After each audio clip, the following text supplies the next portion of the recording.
Je savais pas. Je n'en avais jamais été témoin. C'est en vivant les choses que j'ai progressivement commencé à me poser des questions.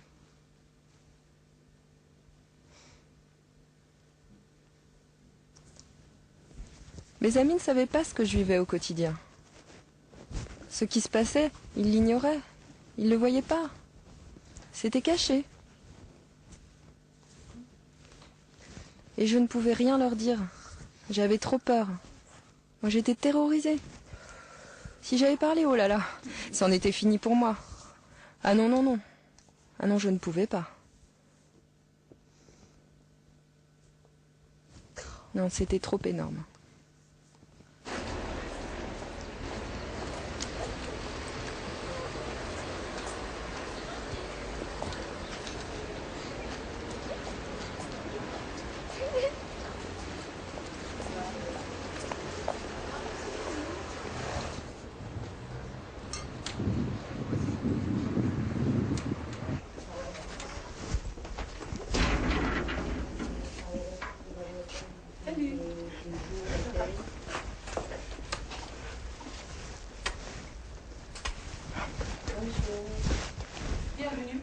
Aujourd'hui, je vais très vite, on est à 4 groupes, 5 groupes. 3 groupes. Enfin oui, il y a Non, le mercredi 4 groupes. Toutes les 3 semaines, 2 groupes de parole autour des violences conjugales. La permanence juridique qui reprend une fois par mois. Et puis, l'association qui a choisi, et je pense qu'elles vont pouvoir l'expliquer, qui a choisi de venir s'installer à la Maison des Femmes parce que dans leurs associations mixtes d'hommes et de femmes sourdes, on ne voulait pas les prendre en compte. Est-ce que vous voulez intervenir dès maintenant? Est-ce que vous voulez répondre maintenant? Oui.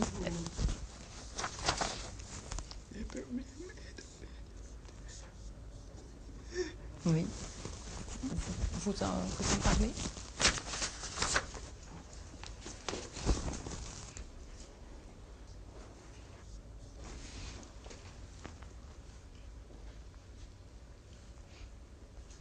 Ce que répondent les copines et Catherine, c'est que c'est majoritairement au sein de la famille et dans leur couple, dans les couples. Donc vous dites dans la famille, vous dites dans le couple, dans la rue, donc. Quand tu marches dans la rue. Vous ne savez pas.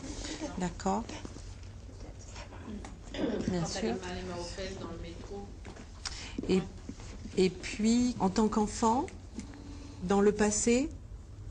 Quand vous étiez petite avant. Oui, aussi. Dans le passé. Oui. Je ne savais pas ça. D'accord. Ok. Ouais. Et ne pas le dire, regarde tout le monde. Au fur et à mesure, ça. Et au travail?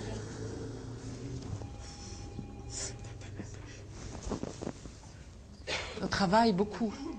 Énorme. Depuis le temps qu'on travaille sur les violences faites aux femmes, les violences masculines faites aux femmes, on sait que c'est bien plus qu'1 sur 10 qui subit des violences. Alors, vous allez dire, on va dire, les violences masculines, c'est la femme qui est battue par son mari, mais nous, ce qu'on reçoit ici, c'est vraiment des femmes qui subissent des violences morales, des harcèlements qui vont des violences verbales à l'humiliation systématique et qui rend la femme folle, l'isolement aussi de sa famille, de ses amis. C'est bien sûr les violences, les coups, du petit coup à la grande violence, le viol conjugal, et elles en parlent, ce qui est quelque chose de tabou. Et puis c'est les viols et les violences dans la rue.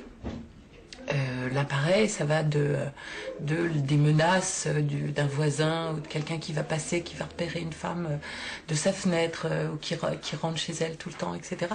Donc, c'est vrai que nous, pour nous, le panel de violences que les femmes subissent, c'est vraiment un grand panel et c'est aussi ça qui fait que 1 sur 10, pour nous, c'est vraiment, on va dire, nous, on multiplierait par 2 facilement. La formation, elle ne se fait pas par les papiers. Moi, je le vois auprès des adolescentes et adolescents auxquels je passe des documents.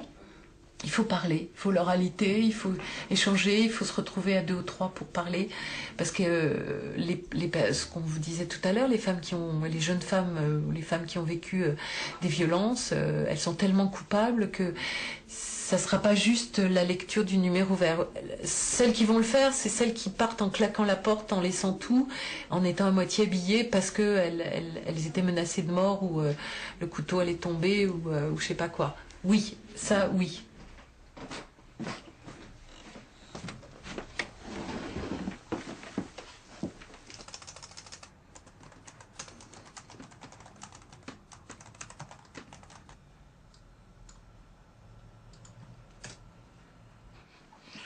À mon avis, les femmes sourdes et les femmes entendantes subissent les mêmes violences.